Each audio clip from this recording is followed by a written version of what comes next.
دفاع نہ کر سکتے ہو تو ان ظالموں کو ان کے مشن میں کامیاب بھی نہ ہونے دے، مسلمانوں کو تباہ بھی نہ ہونے دے۔ میرے ملت کے نوجوانوں، اس لیے تعلیمی میدان میں آگے بڑھاؤ۔ آج ہمارا حال کیا ہے میرے ملت کے نوجوانوں؟ اس لیے تعلیمی میدان میں آگے بڑھو۔ ارے وہ قوم جو پوری دنیا کو پڑھانے کے لیے آئی تھی، آج اس قوم کے بچے ہوٹلوں میں گلاسے اور پلیٹیں دھلتے ہوئے نظر آ رہے ہیں۔ جس قوم کو قال اللہ اور قال الرسول کی صداؤں سے پوری دنیا کو منور کرنا تھا، آج اس قوم کے بچے گلاسے اور پلیٹیں دھلتے ہوئے نظر آ رہے ہیں۔ پوری دنیا میں ہماری لوگ جہالت جاہل ہونے کا الزام ہم پر ہے۔ اس لیے تعلیم کے لیے جاگنا ہوگا، اپنے بچے کو پڑھانا ہوگا، ورنہ وہ دن دور نہیں میرے بھائی جب ہم کو مارا جائے گا، جب ہم کو کاٹا جائے گا۔ ہندوستان کے بگڑتے حالات آپ کی نگاہوں کے سامنے ہے۔ کہیں مسلمانوں پر ٹیررسٹ کا الزام ہے، کہیں مسلمانوں پر دہشت گردی کا الزام ہے، کہیں مسلمانوں کو ہندوستان کا نمبر 1 شہری ماننے سے انکار کیا جا رہا ہے۔ اگر ہماری آپ کی تعلیم کا معیار نہیں رہا، ہم اپنے بچے کو نہیں پڑھائے، آگے نہیں بڑھائے، تو ہم ہر جگہ مارے جاتے رہیں گے، ہر جگہ ستائے جاتے رہیں گے۔ اس لیے جو گارجن بیٹھے ہیں، میری ماں بہنیں بیٹھی ہے، وہ بھی اپنے بچوں کو سوارے، پڑھائے اپنے بچوں کو، تعلیمی میدان میں آگے بڑھائیے۔ میرے ملت کے نوجوانوں، اپنی خواہشوں پہ آپ کنٹرول کریں، بند کیجیے روٹی اور بوٹی توڑنا، مگر اپنے بچوں کے لیے کتاب کا پیسہ اکٹھا کیجیے، قلم کا پیسہ اکٹھا کیجیے، اپنے بچے کو پڑھنے کا ماحول دیجیے۔ دنیا کے ہر شعبے میں، ہر گوشے میں اتنا بچہ ضرور ہو کہ ہر ڈپارٹ میں آپ کے بچے نظر آئے۔ اس لیے اے مسلمانوں، تعلیمی میدان میں ہمیں آگے بڑھ کر آگے بڑھانے کی ضرورت ہے، تعلیمی میدان میں آگے بڑھنے کی ضرورت ہے۔ میرے ملت کے نوجوانوں، آج اتنی تعلیم تو ضرور ہونی چاہیے۔ آج یہ جلسہ کرا کر سرکار غریب نواز جناب نصیر الدین صاحب، ستام صاحب، یہاں کے عراقی صدر سیکریٹری نے جلسہ کرا کر اسلام کے لیے دین کے لیے ایک پیغام دینے کی کوشش کی ہے۔ اس لیے تعلیمی ماحول میں ہم نہایت پسماندہ ہے، ہمیں آگے بڑھنا ہوگا، دنیا کو یہ بتانا ہوگا کہ قوم مسلم کے بچوں نے پڑھنا شروع کر دیا ہے، قوم مسلم کے بچوں نے اپنے ہاتھوں میں قلم اٹھا لیا ہے، قوم مسلم کے بچوں نے اب آپ کو اپنی زبان میں جواب دینا شروع کر دیا ہے۔ اگر کوئی گستاخ ہندی زبان میں میرے نبی کی شان میں گستاخی کرتا ہوا نظر آئے تو اسی بکری کا وہ بچہ جو زبان ہندی کا ماہر بنے تو حضور اکرم کی عظمت و شان کو زبان ہندی میں غیروں کے سامنے بتاتے ہوئے نظر آئے کہ میرے نبی کا مقام کیا ہے، میرے نبی کا جاہو جلال کیا ہے، میرے نبی کی شریعت کیا کہہ رہی ہے۔ اگر کوئی امریکی دنیا سے انگریزی زبان میں، انگلش زبان میں میرے نبی کی شان میں گستاخی کرے تو ہمارے علاقے کے بچے زبان انگلش کا اتنا ماہر بنے کہ زبان انگلش میں حضور اکرم کی عظمت و شان کو بیان کرتے ہوئے نظر آئے اور اس کا منہ توڑ جواب دیتے ہوئے نظر آئے۔ اگر کوئی نیٹ اور کمپیوٹر کی دنیا میں ہمارے علماء کا، بزرگان دین کا، علماء کی گستاخی کرنے کی کوشش کرے تو ہمارے بچے نیٹ اور کمپیوٹر کی دنیا میں اتنے ماہر بنے، اتنے آگے بڑھیں کہ اس کا جنازہ نکالنے کے لیے ہر وقت تیار رہے۔ ہمیں تعلیمی میدان میں آگے بڑھنا ہوگا، صرف جلسہ کرا کر، صرف نعت شریف سن کر میرے ملت کے نوجوانوں ہم کبھی آگے نہیں بڑھیں گے۔ بلا شبہ آپ جلسہ کیجئے، جلسہ کرنا اچھی بات ہے، دین کا پیغام لوگوں تک پہنچتا ہے، مگر آپ اگر جلسہ کے لیے پیسہ اکٹھا کر رہے ہیں، آپ جلسہ کے لیے 2 لاکھ چندہ کیجئے، بلا شبہ کیجئے، مگر جلسہ 1 لاکھ کا کیجئے اور وہ 1 لاکھ سے اپنے ادارے بنائیے، اپنا مدرسہ بنائیے، اپنے مسجدوں میں لگائیے۔ میرے ملت کے نوجوانوں، جب آپ کا مدرسہ بن جائے گا، جب وہاں سے آپ کے بچے حافظ قرآن بن کر نکلیں گے، جذبہ اور بڑھے گا اور آپ لگن سے، محبت سے، اپنی جیب خاص سے رقم خرچ کریں گے، بناتے جائیں گے، کرتے جائیں گے، تو کم سے کم جہاں سے آپ کا بچہ حافظ قرآن بن کر نکلیں گے تو آپ اگر عزم مصمم لے کر آگے بڑھیں گے اور اس کو آگے بڑھاتے رہیں گے تو حافظ قرآن بھی بن کر نکلیں گے اور وقت کا وکیل بن کر بھی نکلیں گے، ڈاکٹر بن کر بھی نکلیں گے، پروفیسر بن کر بھی نکلیں گے۔ اس لیے ضرورت ہے اپنے بچے کو IPS بنانے کی، ڈاکٹر بنانے کی، انجینئر بنانے کی، بڑے بڑے عہدے پر فائز کرنے کی۔ ارے اتنی تعلیم تو ہونی چاہیے، اتنا علم تو ہمارے سماج معاشرے میں ہونی چاہیے کہ ہندوستان کے ہڈی پاٹ میں ہمارا بچہ رہے۔ میرے ملت کے نوجوانوں اور اس بچے کو، میرے ملت کے نوجوانوں، اس لیے میں کہنا چاہتا ہوں تعلیمی میدان میں آگے بڑھاؤ، جلسہ کرو بلا شبہ کرو، مگر جلسے میں پیسہ کم خرچ کیا جائے۔ اور یہ نعت خوانی کے لیے آج لوگ پتہ نہیں قاری صاحب کیا ہو گیا، صرف بولتے نہیں، وہ جو کلوہ جو ہے نا، جو شبیر برکاتی جو ہے، جو 50,000 لیتے، میں کھلے ہو کے بول رہا ہوں، کھلے ہو کے بولنے چاہیے ان لوگوں کے بارے میں، جو 50,000 لیتے ہیں ان کو بلاؤ۔ میرے بھائی یہ 50,000 صرف ایک رات لے کر وہ شبیر برکاتی، وہ دلبر جیسے ناچ کر پڑھنے والا شاعر، وہ بڑے بڑے شاعر جو 50,000 لے کر آتے ہیں، مگر آپ نے کبھی سوچا جو آپ کے ہاں امامتی کرتا ہے، نماز پڑھاتا ہے، آپ کے بچوں کو پڑھاتا ہے، آپ کے گھر فاتحہ دینے چاہتا ہے، آپ کے ہر کام میں آگے رہتا ہے، آپ مہینہ میں اس کو تنخواہ دیتے ہیں 5,000، اور جو 2 گھنٹہ اسٹیج پہ آئے، کھانے پہ نکھرے، سفر کی صعوبتوں پہ نکھرے، اس کو دیے جائیں 40,000 50,000۔ یہ کہاں کا انصاف ہے؟ انصاف کرو ورنہ حشر میں اس کا جواب دینا پڑے گا۔ آج لے ان کی پناہ، آج مدد مانگا ان سے، پھر نہ مانیں گے قیامت میں اگر مان گیا۔ اس لیے میں آپ کہوں گا کہ نعت خوانی علاقے کے شورا سے بھی ہو سکتی ہے۔ اختر دیا مظفر پوری آپ میلاد میں بلاتے ہیں، بیچارہ آ جاتے ہیں، مگر جلسہ میں چھانٹ دیتے ہیں۔ میں کہنا چاہتا ہوں اختر دیا مظفر پوری یہ تقریر اور جلسے کو یہ ماشاءاللہ اپنے قبضے میں کرنا جانتے ہیں، ابھی یہ پڑھوائیں گے نعت آپ سنیں گے، اور اپنے علاقے کے شورا کو آپ ترجیح دیجئے، یہ علماء کرام سے پیار کیجئے، تبھی ہماری قوم ہم ترقی کریں گے۔ اس لیے مسلمانوں بیدار ہونے کی ضرورت ہے، اپنے بچے کو تعلیمی میدان میں آگے پڑھانے کی ضرورت ہے، اور اس دور جدید میں اپنے بچے کو گریجویٹ بنائیے، اور امام احمد رضا کے عشق کا جام پلا کر اپنے بچے کو انگریزی کی تعلیم دیجئے۔ جب ہمارا بچہ زبان انگلش کا ماہر ہوگا، زبان ہندی کا ماہر ہوگا، تب نہ قاری صاحب اعلیٰ حضرت کی اردو کتابیں اعلیٰ حضرت کی اردو کتابیں عربی میں کرتا ہوا نظر آئے گا، انگریزی میں کرتا ہوا نظر آئے گا۔ جب آپ اپنے بچے کو امام احمد رضا کے عشق کا جام پلا کر انگریزی کی تعلیم دیں گے، عربی کی تعلیم دیں گے، جب میرا بچہ زبان انگلش کا ماہر ہوگا، عربی ادیب ہوگا، تو فتویٰ رضویہ کو، اعلیٰ حضرت کی کتاب کو، فتویٰ رضویہ کو انگریزی میں کرتا ہوا نظر آئے گا، ہندی میں کرتا ہوا نظر آئے گا۔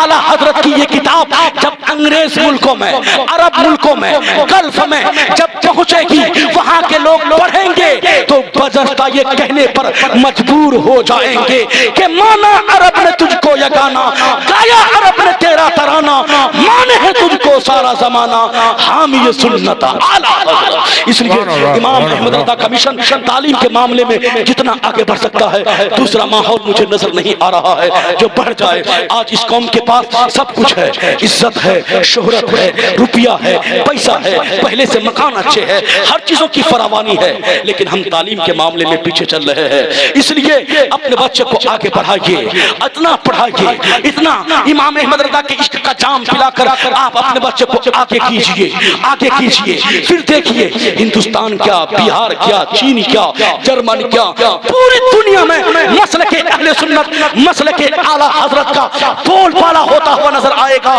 اور پوری دنیا یہ کہنے پر مجبور ہو جائے گی کیا کہ وادی رضا کی کوہ ہمالا رضا کا ہے، جس سمت دیکھیے وہ علاقہ رضا کا ہے۔ اس لیے ہمیں امید ہے کہ وقت کی قلت دامن گیر ہے۔ علماء اکرام، میں تو آج بہت سارے مواد لے کر آپ کے سامنے آیا تھا سماعت کے تعلق سے، اصلاح کے تعلق سے، لیکن وقت کی قلت دامن، جس کی وجہ سے میں تیز بول رہا ہوں، نہ تو میں آرام سے بولتا۔ وقت کی قلت دامن گیر ہے، علماء اکرام کثیر تعداد میں تشریف رکھتے ہیں، اس لیے میں جو بیان کیا سب سے پہلے ہمیں، اس کے بعد میرے بھائیوں کو، بہنوں کو، بیٹیوں کو، سب کو اس بات پر عمل کی توفیق عطا فرمائے۔ میرے ملت کے نوجوانوں، آخری بات میں کہتا ہوں، آپ سچے نماز نمازی بنیے، سچے مسلمان بنیے. جس دن آپ مسلمان بن جائیں گے اللہ کا ڈر آپ کے دلوں میں ہو جائے گا انشاءاللہ. جب ہم اور آپ اللہ سے ڈرنے لگیں گے تو اللہ کے دشمن ہم سے ڈرنے لگیں گے. ہم تو پہلے اللہ سے ڈرے، ہمارے دل میں تو اللہ کا خوف ہے یہ نہیں. نہیں اللہ جب حساب کتاب ہوگا تب. اس لیے اللہ کا ڈرنا، اللہ سے ڈرنا فرض ہے. میرے ملت کے نوجوانوں، اللہ فرماتا ہے وَأَمَّا مَنْ خَافَ مَقَامَ رَبِّهِ وَنَهَى النَّفْسَ عَنِ الْهَوَىٰ فَإِنَّ الْجَنَّةَ هِيَ الْمَأْوَىٰ. بس جس کسی نے نافرمانی کی اور دنیا کی زندگی کو سب کچھ جانا، اس کا ٹھکانہ جہنم ہے، جہنم ہے. جو اپنے رب کے سامنے کھڑا رہا، ان کے مقام اور مرتبے کو سمجھا، اس کا ٹھکانہ جنت ہے، جنت ہے. اور آخری بات، آخری پیغام، اللہ نے توحید کے بعد سب سے افضل قرار دیا ہے نماز کو. نماز کسی حالت میں معاف نہیں ہے. وہ رسول جو بے قرار کے قرار ہے، جو بے چین کے بے چین ہے، جو بے اطمینان کے وہ اطمینان ہے، وہ جب بے قرار ہوتے ہیں تو کیا کرتے ہیں؟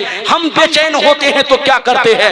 ہم بے چین ہوتے ہیں تو دارو پیتے ہیں، ہم بے چین ہوتے ہیں تو شراب پیتے ہیں، ہم بے چین ہوتے ہیں تو جھوٹ بولتے ہیں، ہم بے چین ہوتے ہیں تو بیوی کو مارتے ہیں، جھگڑا کرتے ہیں. لیکن میرے آقا جب بے قرار ہوتے ہیں تو کیا کرتے ہیں؟ میرے آقا جب بے قرار ہوتے ہیں تو حضرت بلال حبشی کو بلاتے ہیں اور فرماتے ہیں ارے ہنگا بلال، اے بلال مجھے راحت پہنچاؤ، سکون پہنچاؤ. حضرت بلال حبشی کہتے ہیں یا اللہ کے نبی میں آپ کو کیسے راحت پہنچاؤں، سکون پہنچاؤں؟ اللہ کے نبی فرماتے ہیں اے بلال آذان پڑھ تاکہ میں نماز پڑھوں اور اپنے دل کو سکون پہنچاؤں.